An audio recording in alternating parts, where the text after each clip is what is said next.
where the New York Jets are coming out of this week. And it's an interesting situation because you look at where they've, been over the first 5 weeks of the season. This hasn't been a complete dumpster fire. They were able to blow out the Patriots. They were able to survive, an ugly game against the Titans. The last 2 weeks have been really bad. But one of the reasons why so many people were shocked by the firing of Robert Saleh internally is because the way they looked at it, it was a couple things here against Denver, a couple things there against Minnesota, and they still had the chance to play for first place in the division on Monday night against Buffalo. So, to understand a little bit more about how this happened, we will explain how it all went down. The meeting between Woody Johnson and Robert Saleh was very, very short. It's about a 90-second meeting. Woody Johnson went into Robert Saleh's office, let him know we're going in a different direction. There was no real explanation why, and it was over. So Robert Saleh is out. Robert Saleh had actually planned on making the change in offensive play callers going from Nathaniel Hackett to Todd Downing. Jeff Ulbrich took some time and made the same decision, wound up at the same conclusion that Saleh was at, which is that they need a change in offense.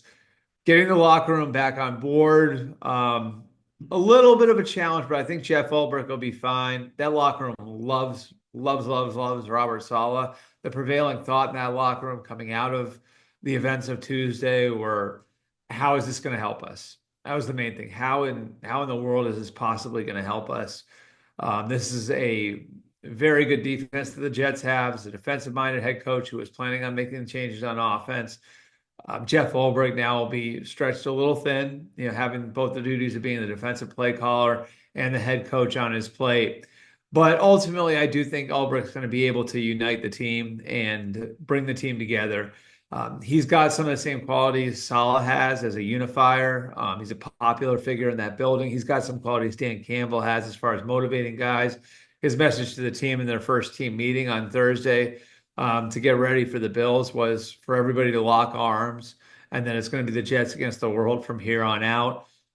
So I think Jeff Ulbricht's up to the challenge. And just talking to Saleh, just a little bit ago, the one thing he did want out there was that he still believes in the players that are in that locker room and the team they put together. He thinks they're going to the playoffs.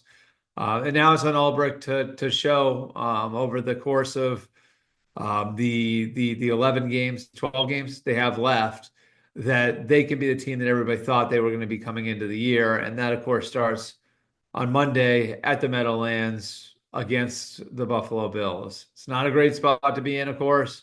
Having fired your coach 5 weeks into the season, we'll see if they get the bounce that some other teams have gotten in the past from moving to an interim coach. I just can't remember a scenario like this where the team was still in it. There wasn't like really a dumpster fire feel in that locker room. The locker room was fine.